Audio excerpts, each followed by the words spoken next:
everyone. Hey, welcome to the Man Up Already podcast. And as always, super excited to have you here. Boy, I say it every week, and every week I'm just blown away by the guests that we're going to have. So if you've been enjoying the podcast up to this point, I'm so glad. I feel like we've just raised our level, and I think that there's this excitement brewing because we have the Man Up Already Growth Conference in the works and coming this June. So before we dive into that a little bit, make sure that you check out manupalready.com. That is now the hub for all things with the podcast, with the book, with the growth conference, anything Man Up Already related. It is at manupalready.com. There you can get links to our social media. You can get links to our guests. All kinds of things are happening on that website. So I would highly encourage you to go there. You can listen to the podcast there. You can order the book there, and you certainly can find out all the information that you need for the Man Up Already Growth Conference. So this past week, we went down to the venue, which was super exciting to just see it, visualize what's going to happen there. The sponsors, the vendors, it's going to be absolutely awesome. Such an incredible location in Port St. Lucie, Florida. So the Man Up Already Growth Conference is for men ages 14 and up. On June 10th, 2023, from 9 a.m. to 2 p.m. in Port St. Lucie, Florida. Tickets are $25. So we're not doing this to break the bank here. It's $25 for a 5-hour event. That's going to be no holds barred, in your face.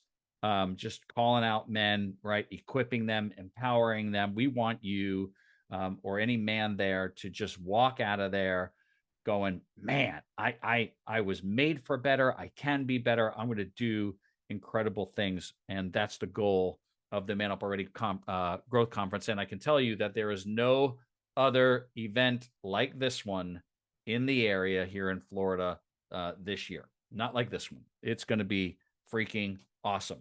And with that, right, I like to bring in incredible guests, incredible men. Yes, we do have women guests, obviously, right?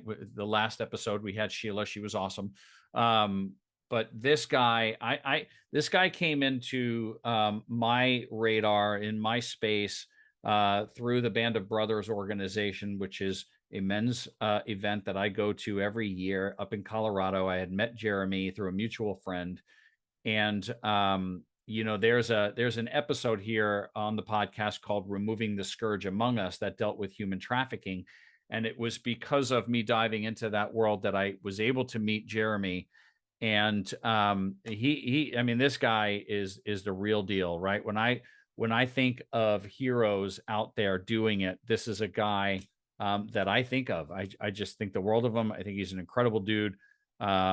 So just a little bit of his story. Jeremy is the president of Global Partnerships for Keim Technology, and they are dedicated to stopping and preventing human exploitation, which obviously goes into the exploitation of women, of stopping. I'm going to let him really talk about what he's up to, but he has been an advocate and with boots on the ground on stopping human trafficking, exploitation, things that happen in the online space. This is the guy that gets after it big time. And back in his story, which again I'll let him share, he was a 10-year Navy SEAL. And for me, the SEALs are something that are an organization that I admire. I have read so many books on that organization, and specifically, like, what does it take to navigate that experience? What does it take to get through BUDS? What does it take to get through Hell Week? What does it take? A 10-year career in the SEALs. Like, there's a mindset there that has everything to do with what we talk about on this podcast. And I'm super excited to have Jeremy on here, to have him share his story and what he's up to, and how it relates to all things on what we're after, which is just being better. And men are needed now more than ever. And before I bring him up, I just saw this today, that this week was International Women's Day, and our government, our First Lady, awarded, or the person who won these awards was a transgender man. So on International Women's Day, we highlighted a man. That is an interesting take on the world today. So I think what we're doing here is incredibly important, and something that we need to pay incredible attention to. So with that, let's bring out a guy who is absolutely crushing it and making a difference, being all things man up already. Super excited to have my friend Jeremy Mahugh here on the podcast. Jeremy, man, welcome to the Man Up Already podcast. I personally am super excited to have this conversation with you. Well, I'm excited to be on and appreciate the opportunity. Yeah, I just shared with you that, from the day we met, I have been looking forward to doing this episode and having this conversation for over a year. So it really is an honor. There's so much that I think you can offer in your story and what you're up to. And I said in the intro, you are you're a real American hero. Like, I keep hearing that Budweiser commercial in my head.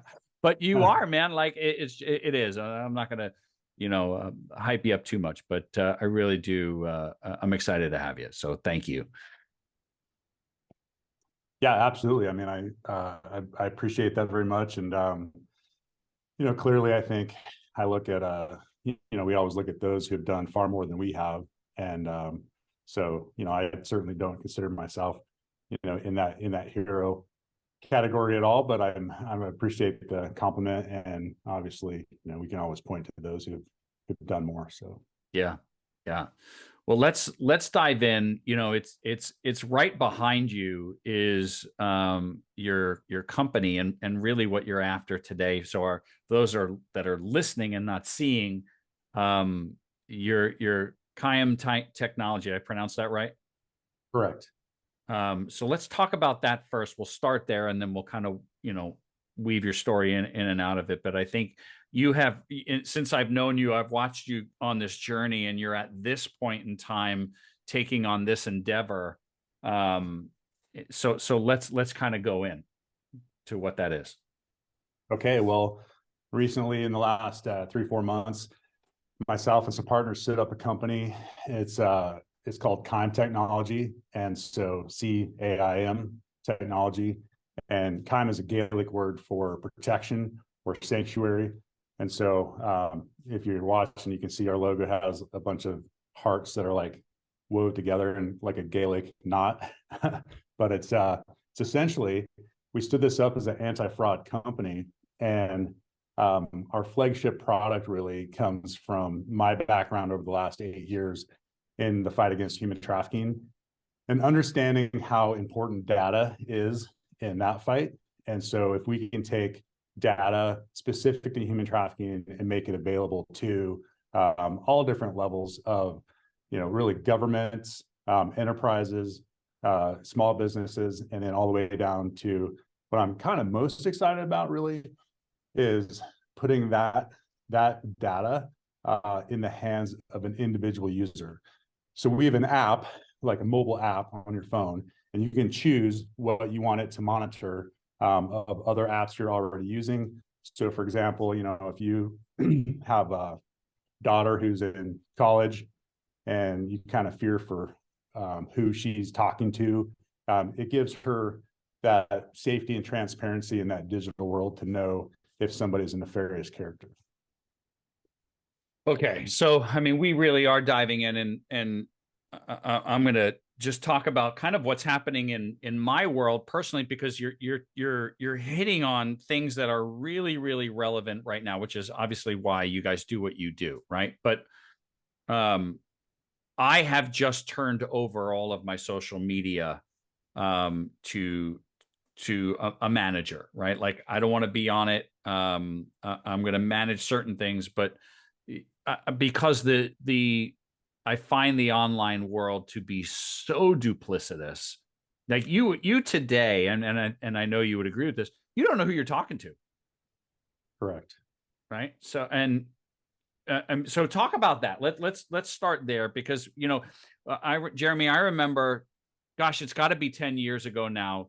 A believer friend of mine, she had said to me, she goes, "Look, the attack of the enemies is going to happen in ones and zeros. The spiritual battle is going to be fought in digital code." And at that time I was like, gosh, that's really profound. But you look at it 10 years later, and it is absolutely true on how much um I could use all kinds of colorful words on what happens online and what happens in the digital space. So let's kind of dive in there on what you're up to and why. That's an interesting insight from your friend. And I was speaking to a group of people a couple of years ago talking about human trafficking. I was talking about how technology has allowed this human trafficking business to scale.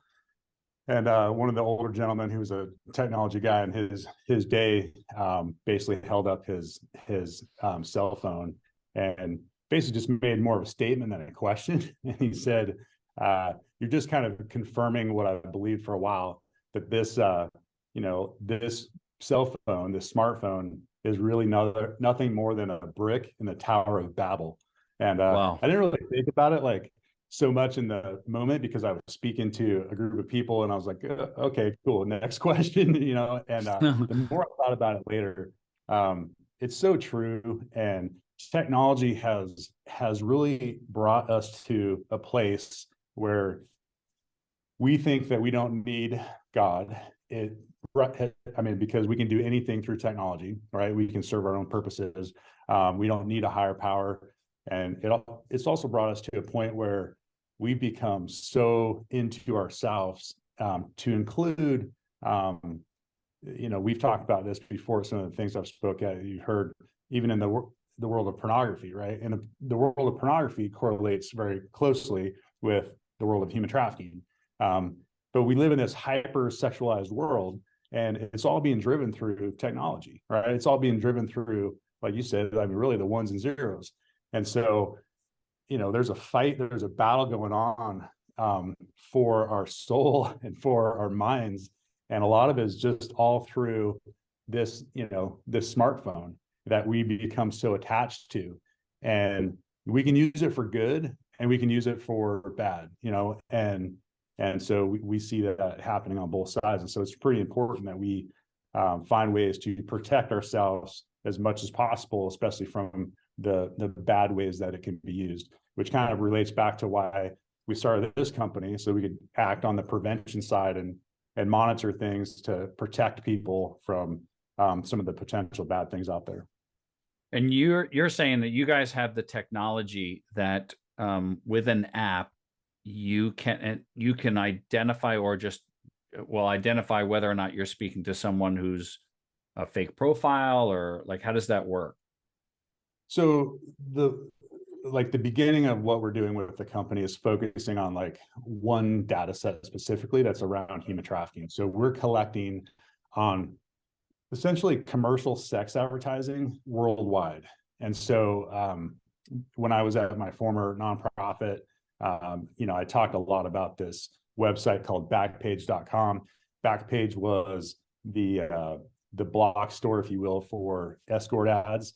And of those escort ads, the majority of that was one of two things: either prostitution or human trafficking. And when I talk about human trafficking, I'm speaking specifically about, the legal definition includes force, fraud, or coercion, right? And so that big website had advertisements all around the world, and it was the big block store for sex advertising, and they were taken down in 2018. And the long and short of that story is, like, all of that advertising has gone to a bunch of other smaller websites around the world. And so we collect on all of those different websites, all of the data, all the information that's on those websites. And I would say, with the caveat, because of data privacy laws, there's certain countries that we can't necessarily do that with. But in general, we're collecting globally. Internationally, we're taking all those advertisements of sex, And then what we do is we bring in the known indicators of human trafficking for those different regions or areas or countries. And we do the machine learning and the AI behind that to really bring that commercial sex advertisement closer to attribution of actual human trafficking.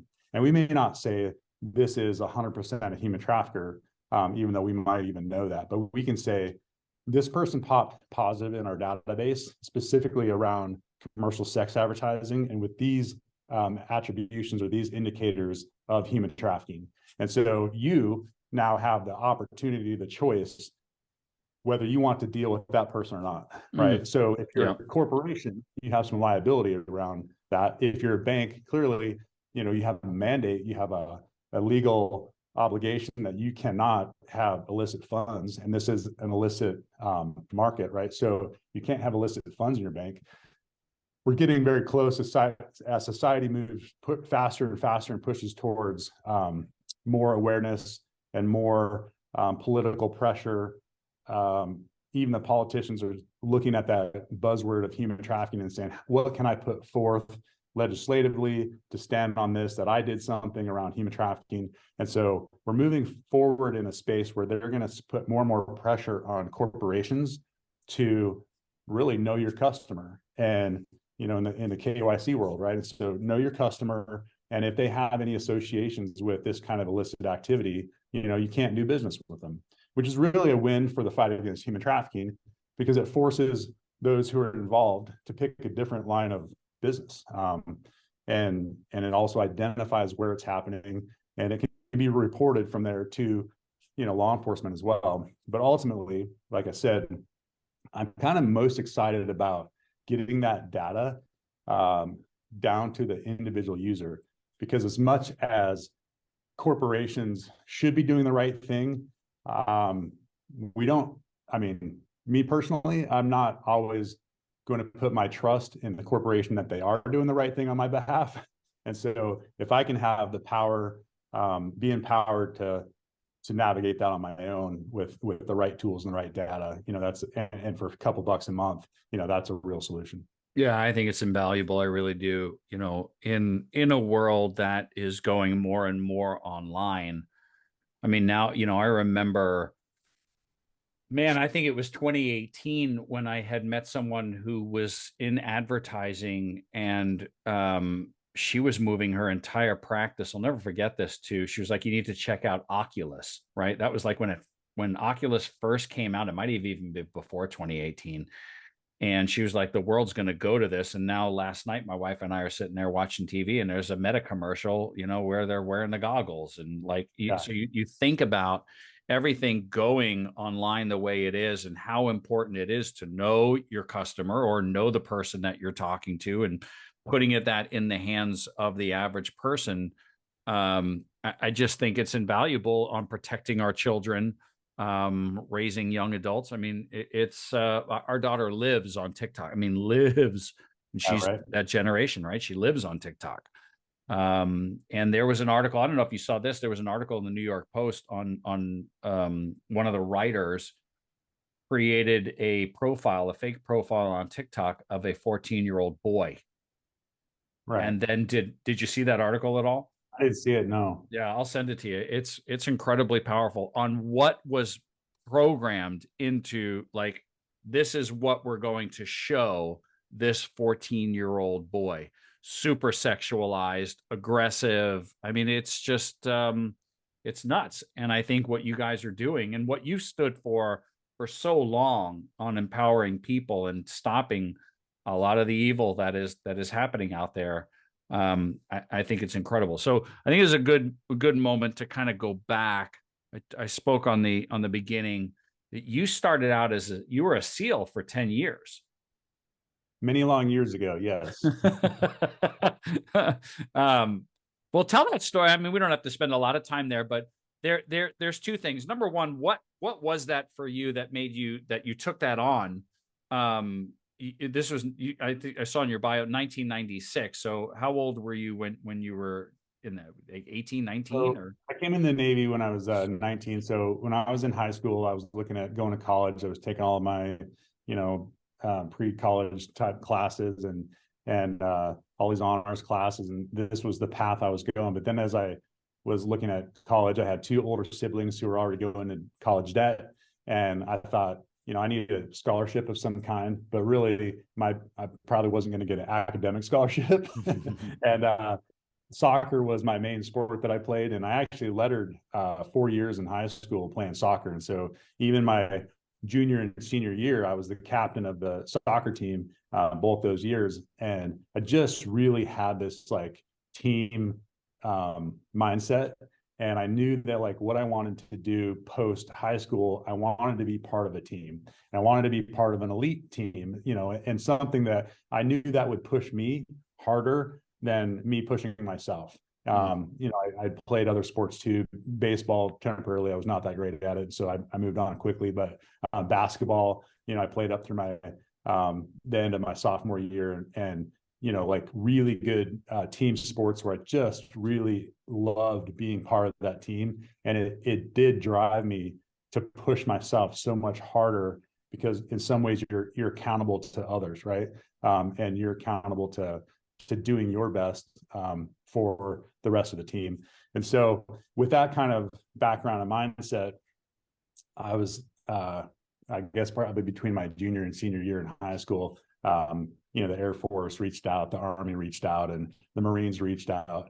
And ironically, the Navy was the only one that didn't reach out and trying to recruit me.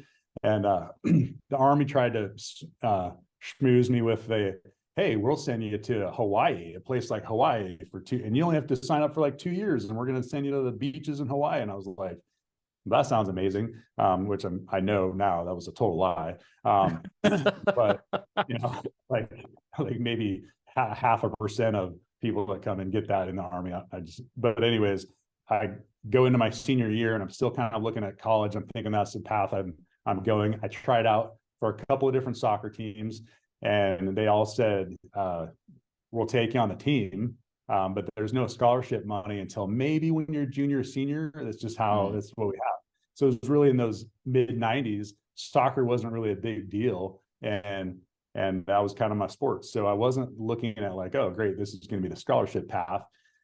And so I was going to lunch, mid senior year, early senior year. And I picked up like a pamphlet. The Navy recruiter was sitting there with his table out. I picked up this pamphlet. It just happened to be this black and white, no color, 10-page printed out, mostly just text with a few horribly printed out pictures of guys on an O course or swimming or something. And I was like, buds, basic underwater demolition SEALs training. I was like, all right, that sounds cool. Picked it up, took it home, read it. And I thought, this is pretty cool. Didn't know anything about it. Never seen the movie with Charlie Sheen or anything yet. Navy SEALs. I didn't never even heard the term Navy SEALs yet. Here I am, like, midway through my senior year, I guess. And I just thought that was really cool. So what I ended up doing, I went to talk to the recruiter, and I said, hey, I'm interested in this SEAL program. And he more or less like laughed at me, and he was like, oh, that's great. I've worked, everybody says I've worked with the SEALs before, but here's the deal. Like, nobody makes it in. So like, you have to pick another job in the Navy. And I was like, did you just tell me I can't do this? Right. You just basically told me I can't do something. And it's like the immediate, like, oh, now I got to do it. That's right. Yep. Like, maybe it was a psychological trick that he played on me, and I didn't even know it back then, and it seems like there's a lot of other guys kind of had a similar experience. But I had to go to what they call MEPS, which is basically where you go to do your physical assessment and make sure that you're, good to go in the military.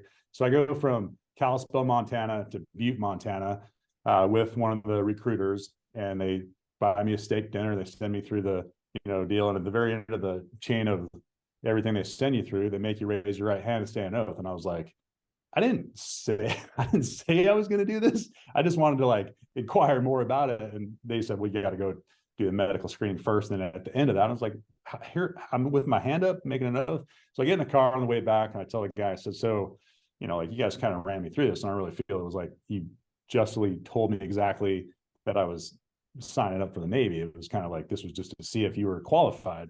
And I guess, so like, what if I decide I don't want to do this? And he was like, what? We just bought you a steak dinner and we took you down here. I'm like, settle down. I'm going to do it. I hadn't talked to my parents about this or anything. Wow. Like, don't worry about it. I'm going to go in anyways. And so I did. And I had to wait until really about 6 months after I graduated, just because that's when they slotted me for my boot camp. And there was no guarantees. So I came in and I had to go through boot camp, and about halfway through boot camp, they had a screening test to see if you could actually pass that test, which was mostly at that point, it was just the physical test and, run, swim, push-ups, pull-ups, chin-ups, all those things. And so, I passed that, and then they did give me orders to go to SEAL training. So, I came in and did that, and I was in for 10 years and, lots of stories in between. So that's kind of the path of how I started getting there, just because I wanted to be part of a team so bad. What I'm fascinated by when I inhale SEAL material, I love it because, and I'm a big Goggins fan as well. I love the mental side of things, probably because I don't know, I had a survival mechanism inside of me, but I often wonder if I would have, how I would have handled that situation at that age. Right. And I think a lot of people do. And, you and I we've been a band of brothers and wild at heart. And, every man is wired with that question, do I have what it takes? And I think one of the ultimate tests of that, physically and mentally is buds. So, and the listener, our listeners can go, there's plenty of stuff on what happens in buds, but can you just talk briefly on how did you mentally navigate that experience? Because so many people ring the bell and quit, yet you didn't, right? So, and I don't get the opportunity to talk to somebody often who went through that experience and came out on the other side. I believe the attrition rate when I went through was like 85%. So in other words, like only 15 out of 100 guys actually make it, right? And so there's a couple different factors I always mention in here. I think that it's, if I'm telling a young guy who's going to go in, to just take one day at a time. First of all, don't overthink it. Don't be thinking about what's going to happen next week or the week after, or 2 months from now in the third phase. Just think about like what the mission is and the task that you have to perform in that moment, that day, and just focus on doing that and doing it well, and then you'll get to the next one. For me, I went through, like I said, I went to boot camp, and it's kind of such a new experience for me, coming from a high school kid in Montana, no idea really about the military. Here I go into the Navy. I go in November in the Navy boot camps in Great Lakes, Michigan. And so it's like, I'm on, it's freezing cold. Like the wind coming off the lake is just like so cold. They make everybody wrap up in these wool coats and like march. You look like a bunch of Ewoks, from Star Wars, like marching to chow. And it was so cold, they weren't even really letting us do, a lot of activities outside. So that's kind of like what was happening when I went. And like I said, I went like, I think 4 or 5 weeks into boot camp, I went and took that test. And because I passed it, they actually let me go. And there was 5 or 6 other guys that took that test also. And I was the only one that passed it out of my whole division of 80 guys. There was, like I said, there was only like 5 or 6 of those guys that actually went and took the test from that division, but I was the only one that passed it. So I would get up earlier than everybody else. So like they were getting up at 5 a.m. I was getting up at like 3:30, 4 a.m. by myself to go off to march down by myself to basically this early morning PT session, above and beyond everything that everybody else was doing. And I did that for the second half of boot camp. And so I would I can't remember if it was once or twice a week. And I felt pretty empowered because I was like, I get to separate from my guys, and I'm marching down, in the winter time. And I don't even know everybody's ranks at this time. I just know this guy's an officer. So I'm walking by and I'm like saluting people and, on my way to work out and then come back after that. But like those workouts were the first real, I'd done again, playing basketball, running lines, playing soccer. I'd done all the sprints, all the different, buddy carries, all these kinds of different things. And I thought I'd been pushed hard. I thought that I was in good shape. And what I found out, not even getting to buds yet, just going through those like SEAL, I was like SEAL diver motivator class. I forget exactly what they called it, but there was a couple, like 3 or 4 SEALs that ran it, and they were just there to kick your butt. And what I realized very quickly is that I hit my limit, in that moment. And like I got to the point where I can't do anymore. And then they're like, well, you better do more or you're out of here, kind of deal. And whether it's just like push-ups, whatever it is, but this thing started to shift for me mentally in that moment. I remember exactly in that one moment where one of those instructors was threatening to like kick the guy in front of me in the ribs if he didn't like perform. Not that it was like he was necessarily going to do that. It wasn't hazing or abuse or anything like that. It was just like he was just making a like you got to do this or you're out of here kind of deal. And I just remember like doing some of those things and going, I can't go any further, but I have to. And I just started to make the mental switch of like realizing that I could go so much further in my mind than I thought I could, physically. And once that started to pair up, I did. I went so much further physically because of where my mind just like, I mean, David Goggins does a really good job of like articulating that, where it's just like you just don't quit, and you just it's all these things are in your mind telling you no, and you just push that out and you just go, there is no quitting. Like this is I go until something breaks on my body or somebody forces me out, but Right. I'm not going to quit on my own. And having that mindset is what gets guys through. I saw guys that come through with like, I mean, in the very beginning of SEAL training, you've got all these guys who are like, some of these guys, college athletes. I mean, one guy was like, I think his parents owned a GNC store. I mean, he's just like, jacked guy, and all these like just total studs, total athletes, collegiate athletes, runners, football guys. A lot of those guys, they didn't make it.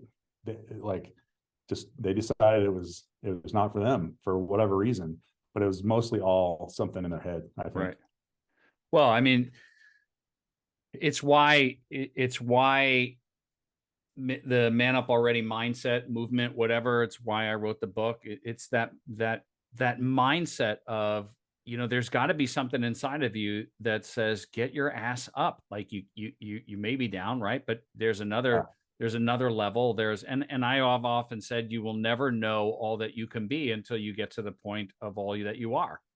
You know what I mean? Like it's that when you get to the end of who you are, what's on the other side of that is everything that you can be. But most people won't put themselves in situations that test that, right? Because of fear, right, because of comfort, and going all the way back to where we started.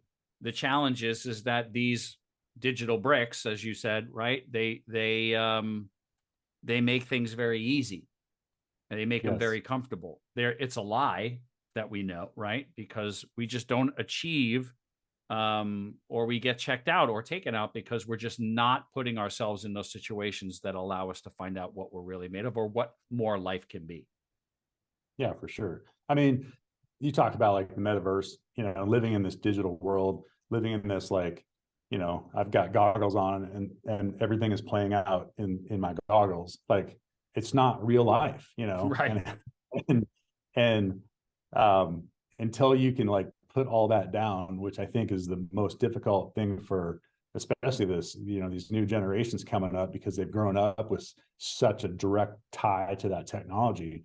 But until you can like say, I can put that down for a week and go out in the woods and do something, your mind transitions to a totally different place. And you've got to be able to wait.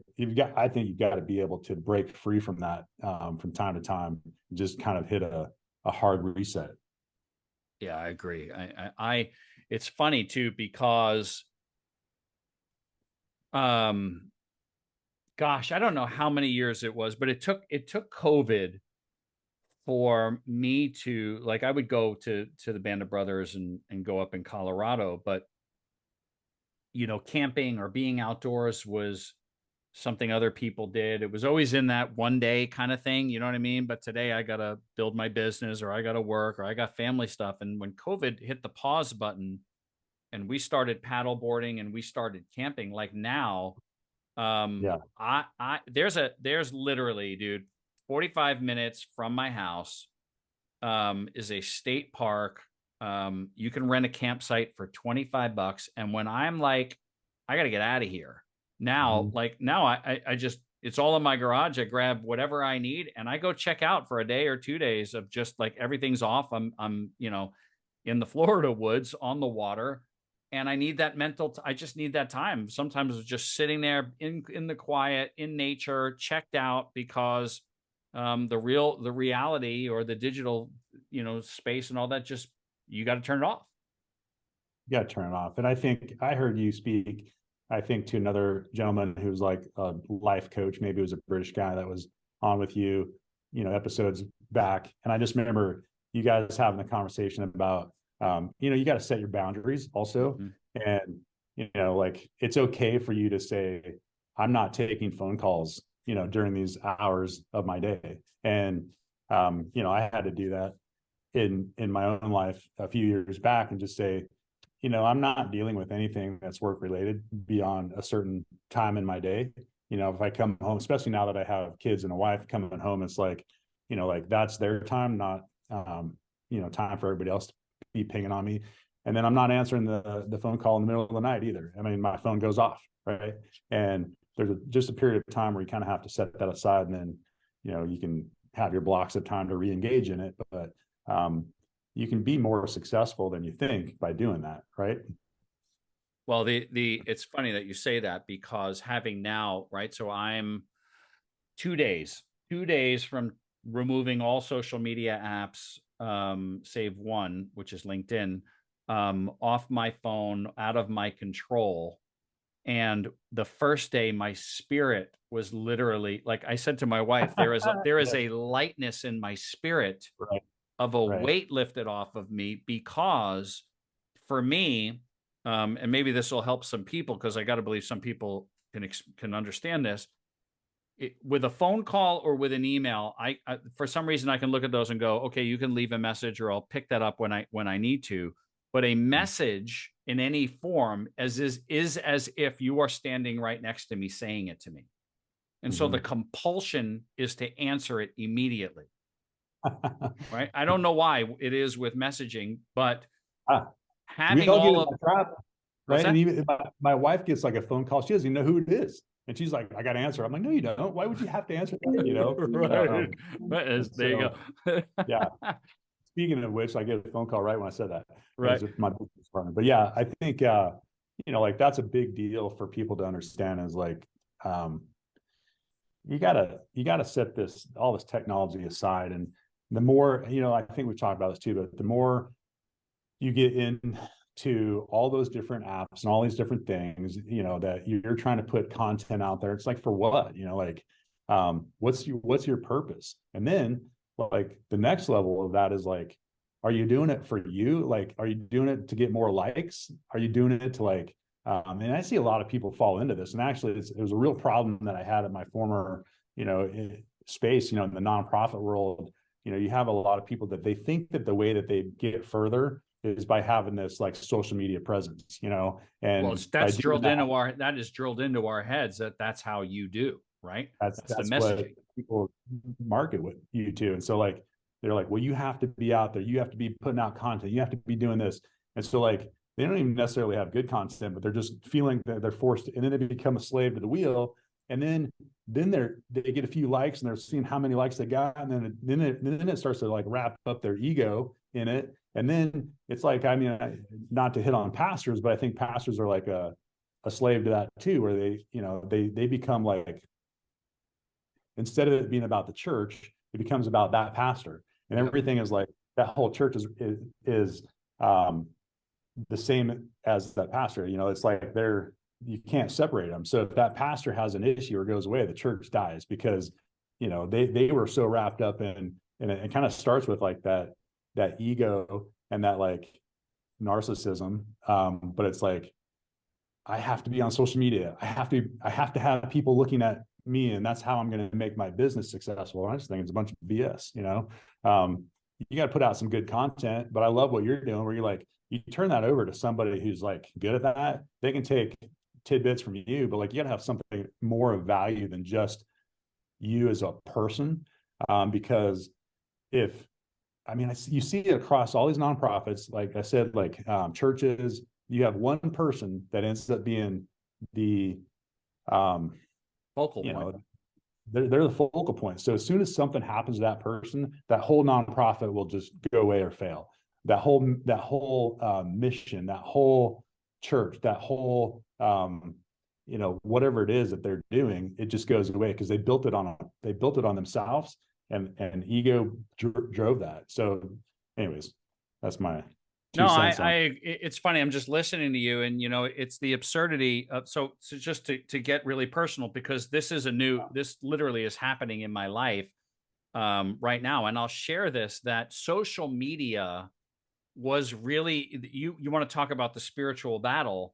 Yeah, Social media is the thing that would erode my marriage.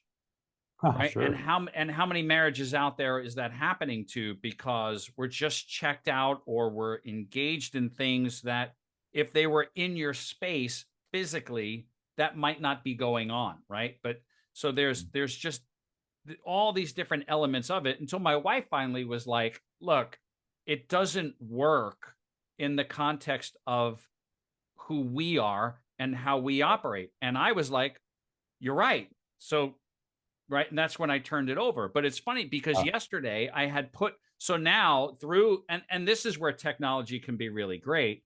I found the app Trello, so I can put up and schedule, right, posts. So I can right. create, right, Yep. put it up, and my daughter, who's the assistant, she grabs the file and she handles, right, here's where, post this, Yep. here at this time, kind of thing, right? And then I'm released. I get to create, get rid of it. She's not attached to what I create, so she doesn't care who likes it, doesn't like it, whatever, right? But I have no access now to who does. So the Yeah. funny thing is Perfect. yesterday, right, I'm sitting there going, I wonder how that's doing, right? And I'm thinking about that, and really, it's an absurd conversation, because if you look at social media marketing, here's really what we're saying is, you need, what are the, Gary Vaynerchuk one time spoke about how much content you had to put out every single Oh day, yeah. right? And Grant Yeah. He's Cardone does it as well. And yet the messaging is, you don't know how it's going to do. You don't know how it's going to do, what somebody's going to like. Yet, like you talked about, be a slave to the wheel on this every single day with no idea how the return is going to come back. That is an absurd proposition on time. And just because you get 100,000 followers, like for what, you know, and like for what purpose? Just to feed your own ego? Like, what is it all? Like, what's the real purpose that you're driving? So it just made me laugh because, as you were saying, what you were saying a second ago, I was thinking about a friend of mine who part-time's up here in Montana on the lake where I live, and Jack Hanna. And so a lot of people remember Jack Hanna because he has the TV show with the zoo in Yeah, Ohio, right? sure. I And knew that. Yeah, kind of absolutely. right, kind of has like the Yep. crocodile Dundee hat Yep. He he was wears before all the Crocodile time. Dundee. So Or not before like Crocodile. He was before the Steve whatever. Jack right, Hanna right, was right, like when right, I was a kid. right, I got it right. So Jack was it's funny because before I knew him, I went to a fundraiser, it was for the grizzly bears and stuff, and he was like the main guy, you know, because they had him up there to speak and everything, and I was like, man, what a cool guy, I'd really love to meet him. And but I didn't want to be like that guy to go up and be like, hey, I'm Jeremy Mahugh, you know, just, it's always this, I hate doing that, right? So I didn't do it. And literally like the next day I was flying somewhere, and my flight was probably going through Denver or something like that. And so I'm sitting in the airport, and here comes Jack Hanna, and he's wearing the same thing he wears every day, right? With his leather hat, and like, I mean, it looks like Crocodile Dundee, right? Like basically. And so like, I'm sitting there going, oh my goodness, like, wouldn't it be amazing if he was on my same flight, right? And I didn't really think too much about it until we started loading, and I'm one of the first seats in the left. I go sit down, and here comes Jack, you know, and he's getting a little bit older in his years, and so he's a little bit disheveled because he's putting his bag up and trying to figure out where everything goes. And then he literally, there's only 2 seats on either side. He sits down like right next to me. Right. And I'm just like, this is so cool. Like I get to sit by Jack Hanna, the nicest guy. But as he was kind of getting sat down, this other lady was like, "Oh my God, you're Jack Hanna," because you can't mistake him. And Right. kind of looks at her and she's like, "Oh my gosh, my mom watches you on, every episode and all this stuff." And he was like, "Really? Was it good?" And she's like, "Oh yeah, it was so good." He's like, "Yeah, well, that's great. I've never seen myself on TV ever." And I was like, this guy like has more content and more Right. videos, everything. And he's like, "I don't watch my own show ever." And I was like, what a good place to live in, where you can just like produce content that's valuable for people. And you're just not caught up in yourself, Yeah. and worried about what you look like or what you said or this or that and all the different things, or how many likes you got, all those things. You just do what you love because that's what your purpose is, and you don't get caught up in all the rest of it. Gosh, that is Lessons from Jack. yeah, as told by Jeremy though. So, like that there's so much wisdom in that. I mean, that's gosh, if we could all get to that place, right, where we put out things because we want to add value without worrying about how it's going to come back, right? Right. Like that's an amazing thing. So how do I mean, you go? that's where I'm trying to like guide my life, because I've had some challenges in the last few years, and just, I spent nearly 8 years at a nonprofit, and when you're at a nonprofit, it's in a lot of ways, it's like there's no real future for you or your family in a lot of ways, but you still get caught up in the hype of things, just like you would like a pastor of a church, and I actually went through a phase because I ended up having to be that person that was my face out there promoting that. And I did that, and I got to the point where it was like, I'm kind of like the guy, like if there's a radio interview or a TV interview or something like that, I'm the one that's trying to articulate it and out there.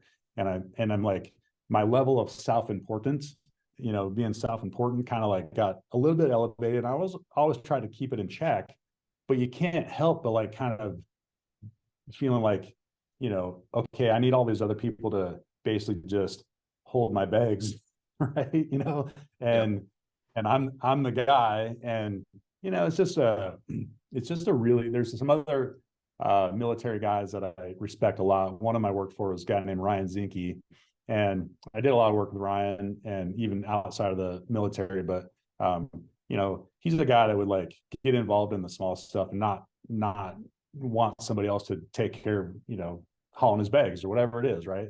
I think General Mattis was another one where General Mattis said, I'm not gonna order somebody else to do anything that I wouldn't do myself, And here's a guy that he would go and do things for other people on a level that you would never expect a general to be involved at, And I just feel like that's such an important lesson too.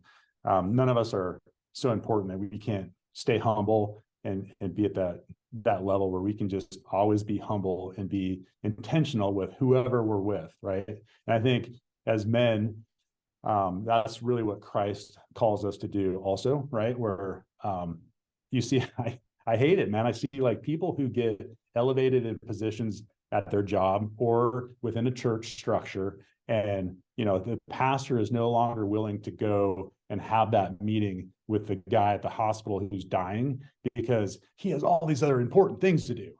He's got to prepare his message and all these other important things. Like we just miss the things that matter the most, especially the things that I think Christ would have us do that are intentional. So the constant coming back to that in our mind about how we can not fall into that trap is kind of like front and center for me. And like I said, I kind of started to see what that could be like, and I realized very quickly that like I have to kind of back away from that. And for me, I even did. I just stopped like posting on social media and was like, I don't have to be the guy. Somebody else can be the guy. But anyways, No, you know, we spoke earlier about, right, you'll never know who you are until who you can be until you come to the end of who you are. And it should not, you know, one of the pillars in my book, Man Up Already, is the 4 pillars. One of the pillars is humility, right? It's not about you. And um it shouldn't take coming, you know, being all about yourself to the point where you almost lose everything to wake up to the fact that we don't deserve anything. You know what I mean? Like, we earn we earn everything we get. I think that's something that I love about the SEALs, is if you're going to make it through this, you're going to freaking have to earn your way past, you know, these obstacles. And that's just life. But I know, you know, I understand what grace is, and I'm able to give grace because I have received it when I know I shouldn't have. Right. And I don't say that in some kind of like, you know, canned Christian statement. Mhm. I have been given grace when I know I did not deserve it. And Right. and we shouldn't learn those lessons. Unfortunately, we do as human beings, right? Because we like to touch hot stoves and hot irons before we learn, you know, something's hot. You know, like Right. it shouldn't take getting burned to learn that lesson, but typically as human beings, we tend to do that.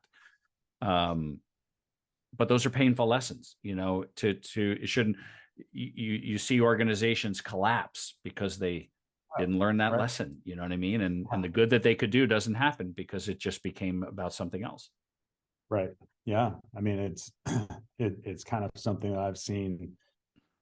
You know, I've watched different organizations do this, but I think um,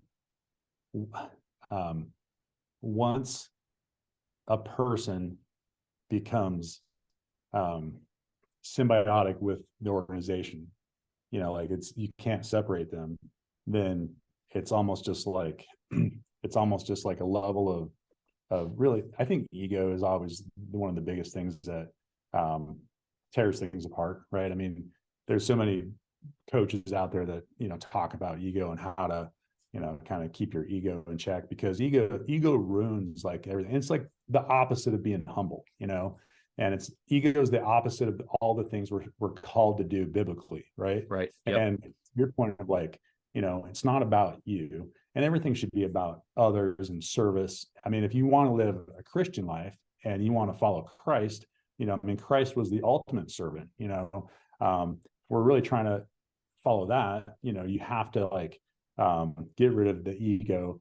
You have to be super humble and serve others. And then you realize, like you said, it's not about you, you know, and you want to find where you could be most purposeful, and you want to help the most people. And that's the place that we, you know, we should all strive for. Big time. You know, and you and I were talking before we hit record on the podcast, the importance or unimportance of identity. Mm-hmm. And how we were talking about how you're not defined by what you do, right? So this is kind of leading up to that. I know it's something you're really passionate about, that what you do career wise or what you do in life is not who you are. So Right. Yeah. I mean, for me, coming out of the military, I mean, I think you get, I mean, I got like, I think Marines might take it to another level beyond the Navy SEALs, right? Because it's like it's even more of like a, you know, the propaganda machine of telling you that you are the machine, and you're indestructible. But like as a Navy SEAL and a young guy who's already, I don't say cocky, I say confident, but still, right? Like we're very into ourselves, and we're very, you know, like we're trying to project the image of who we've become into being this, you know, this warrior, you know. And there's a myth and even a legend around it. And so like you're trying to live up to that, you know, on one level, and on another level, you know, it gets in your mind and it becomes like, this is who I am, right? And so guys who spend 10 years or 20 years, when they go to leave that, and this isn't just from being a Navy SEAL, like a lot of guys leaving the military have this very same problem with like, this is what they've known, and this is really what they've become. And this is what they've embraced, and this is what they've wrapped their identity into. This is who I am. And then they leave that, and they're very lost. And in some ways, that's why we have such a high suicide rate of veterans, because they're having a hard time adapting back into something different, and embracing a new purpose, a new mission, whatever that might be. But a lot of it's because their identity was just so wrapped up in who they thought that they were. And so when I speak to especially men, groups of men, I really try and emphasize, like, your identity has to be in something bigger than all of what you're doing. And I mean, I'll actually go a step further. I mean, I guess first I'll say, like, as a Navy SEAL, like, yes, I was a Navy SEAL. That's a piece of who I am. It's a piece of what I've done, but it's not what my identity is wrapped in. And for me personally, my identity, I try and keep that in Christ, because that's something eternal that outranks everything else. Yeah. And when I do that, it gives me real grounding and levity. And I don't know if you heard me tell a story, but at the Band of Brothers that we did in New York, I think 2 years ago, a girl came up to me afterwards, and she was basically just saying, "Hey, what you're talking about with the being victimized, sexually, that's something that happened to me." And I mean, this girl's like 17, 18 years old. And I just looked at her and I was like, I don't even know, what to say. And she was telling me, just thank you for what you're doing and what you're saying. And the guy that was her caretaker basically said, what did he say? He said, he made her write down, that she was worth it or something, that she had value. And she couldn't do it at first, because her whole identity had got wrapped up in this tragedy of being victimized, right? And like, that's where her identity still sat. And in that moment, the only thing I knew to try to say to her was, like, your past does not define you, right? And it goes whether or not you have, like, great things in your past or horrible things in your past, like, that doesn't define you. What you're doing now and where you're going in the future is what matters. And your identity needs to be in something bigger than all of that, right? And so I, tried to tell her, I said, like, that those things that happen to you, they don't define who you are. Just like me being a Navy SEAL and doing things that I thought were so amazing, they don't define who I am. They inform, where I'm at, and they inform, maybe my future. And there are things that, we learn from and become better because of. But ultimately, I would just, reiterate, like, your identity needs to be in something, I would say, eternal. And I would say, obviously, from my belief system, that really has to be in Christ, because that's the only thing that really transcends all of that. And if you can do that, you're on such solid ground. Well, let's take that even right into today, right? If we could, as people, right, tying all the things that we've talked about today, if our identity is in something higher than ourselves, right, as believers, right, it's God, it's Christ. If our identity is in the source that created us, where we come from, and not our identity is on likes on social media, right, what side of the aisle I'm on politically, like all this crap that I think, just to bring this all back, Jeremy, to what we were talking about today, is our identities have been, and I don't think I understood how important this subject was when you and I were talking, until we're talking about it right now, right? And it's taken an hour to get to it. But our identities as society is so screwed up because of technology and because of group mind and all this other stuff, that we've lost sight of, number one, where it should be, right? Because we're now putting it into all these false things. And that is that is the plan of the enemy, period. If we can get our attention off Christ, off our center, off our source, we're lost. And we're seeing that happen. It kind of goes back to what we've talked about before too, is like, we're born into this war, this cosmic battle, and we don't even realize it, especially like as Right. men. I mean, we have a real part to play in this, and we don't even realize it. We grow up and we know that, like, we have an innate, we want to fight. We want to, like, I mean, my son's 4 years old and he wants to wrestle every night, and he wants, man, the kid's punched me in the face. I'm like, dude, where'd you learn that? I didn't teach you that, but he's, he's kicking me in the throat. I'm like, okay. We're toning it down a little bit. But like, he's, it's guns and trucks and fighting and wanting to, like, prove himself and all that. And like, we have that innately. But we just get booted out of the battle. And I think we get sidelined because eventually we just kind of go along to get along. And, we're not super active in these things, but I mean, we are born into this battle. It's a spiritual battle. And unless we realize that, we're not really, in the fight. And Right. got to be engaged in that battle. And the more we're engaged, the more we realize there's going to be opposition. If we're not getting sidelined, we're actually going to be in the battle. Of course, there's going to be opposition. And those are the things that we have to take a stand on. And, whether it's fighting for, those who can't fight for themselves, or whether it's doing what Christ says, taking care of the widows and orphans, or it's just in our own personal life of, like, checking our ego at the door and serving others. I mean, all these things, they all play together, but the more you can put your identity in something above all of that, just helps you stay humble through that walk, and then realize where the real power is. And then you find out what's your creative purpose. Like, why are you here? Like your answer was, this is the battle, or this is the mountain or the hill I'm going to fight on, right? The digital space, human trafficking, and all the things that you're involved in, right? Because your path kind of led you there, and that's where you're most effective. True? Yeah, for sure. I mean, I didn't think I was going to have to I probably swore to myself years ago that I wouldn't sit in front of a computer, that I'd actually be out doing something with my hands and something active, for my career.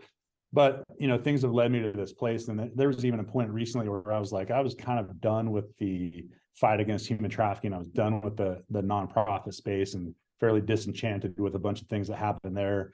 And I just, like, because of all of the things that have led me to this point, if you take them all together and you say, I've got these relationships, I've got this knowledge, and I've got these things, and they kind of come together for a purpose. And you say, wow, like, okay, well, nothing happens overnight, but like, God's had me on this path, and here's all the different things that have value and have brought me to, who I am and where I am today.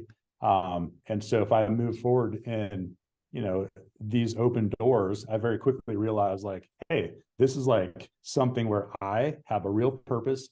Who I am and the relationships that I bring and the purpose that I have can really do something beneficial on a much bigger scale. And then it gets really exciting, because then it's like, okay, I know I'm on the right path, and I know I'm walking my purpose. And I know that all of these things that have happened in my past all culminate to help me in the moment that I'm in now, and the battle that I'm in now. So. Yeah, no, there's so much, dude. I said it before. I think you and I we could go for another hour on this stuff, because it really is powerful and compelling. And there's such good things that are happening here. I would encourage people, and I just listening to your story. I mean, like, I look at it, here I am, I'll be 53 in April, and I've been in the financial world for 20 years. Right. And if somebody would have told me in my 20s that that's where that's the hill I would fight on, if you will, there's Right. no way, you know what I mean? Like, but things happen, and they move you, and things get unlocked inside of you, and they resonate with you, and you take a step, and you know what I mean? You stop getting, again, to tie it in, you start to develop your own identity instead of what everybody's telling you. Like, when I was in the musician or in the music world, right? When I had the long hair, I'm in the rock band, and then I'm in the teaching space. If you would have told people that I would have become what I was, people would be like, you're out of your mind. This guy, he's a music teacher. You know what I mean? Right. But Right. that was a preparation for this, and then that you just keep moving and you keep evolving. And oftentimes, I mean, I'm sure you've experienced it in your own journey, even recently, in the changes that you make. Everybody has their interpretation of what it is that you should be doing in the story that you should be playing out, instead of us listening to God and responding and letting that story develop based on what is being spoken to inside of us. It certainly allows us to step back. And again, it's not about us. It's about how can we be part of the kingdom? What is, I heard somebody say last night, it's thy will be done, thy will be done, thy will be done, not my will, right? Like, Right.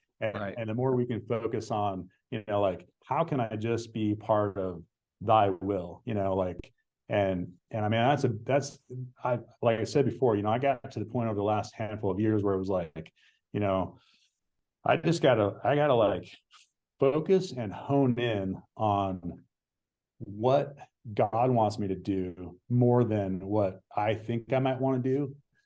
Because nothing is really going to be successful in the right way unless I'm following, what he would have for me, and he's led me, like we just talked about, in all these different places. And I'm like so blessed to have all these different relationships and people in my life, and doors that have become open to me. And so, being able to walk through that, but with purpose and with value is paramount. And like, I'm I guess, like we're just starting this company, but I already feel like I'm a success story, regardless of whether or not this company is hyper successful or not. I think it will be, but like, I think just the success is just walking with God through whatever doors he opens for you. I'm gonna I'm just, you said thy will be done, and I'm just sitting there going, that's it, right? Like, it's a perfect way to kind of wrap up our episode, but also to say that the only way for us to hear what he calls us to do for his will to be done is to turn off the freaking technology, to get quiet and listen, right? Like, to just kind of, and if all of us did that more often, what would things really look like if we can get ourselves off the bricks of Babel? I love how I'm taking that with me. Just another brick in the Tower of Babel. People, I don't know if people really understand what the Tower of Babel was all about, but it was all about like man and this humanistic idea that we don't need God. We can build our tower to heaven. We don't need God to get to heaven. We can build a tower so tall it goes to heaven. It's all about us. We don't even need God. We'll push God out of all of these different things. And you can see how that's been working for, even our country over the last, especially in the last few years. You can see the more we push God out of all these different circles, you can see how it works out. It doesn't work out well, but fortunately, this brick in the Tower of Babel, it's a problem. But if we can realize that, and we can step back and we can take some time out from that, and then also just, put our filters in place of how we utilize that, and what we, what our rules for engagement are within that.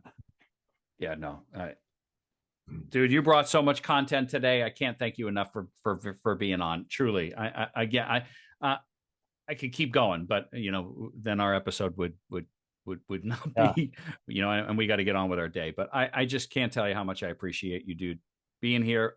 What you do, who you are, how you show up. Whether you know it or not, have great influence and impact on my life just through how we know each other. Your example, I really do appreciate you. Same to you, brother.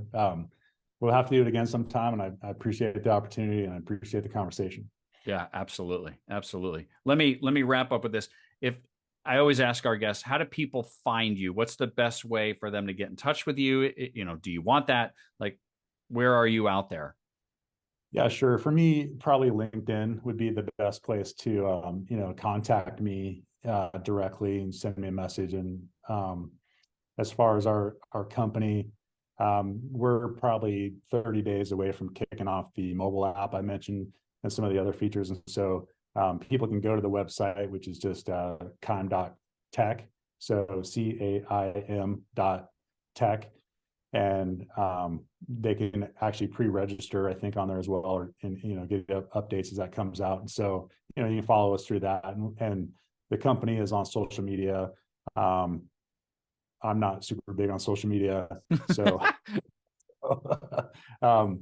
so LinkedIn's probably the best place to connect with me. So Yeah, and I would offer up that LinkedIn's probably the most respectable of the social media platforms to connect with people, right? Like you'll notice on LinkedIn, I'm not a he, him. I don't really believe in these pronouns. no. I mean, other than that, I like LinkedIn, right? Yeah, agreed. Yeah.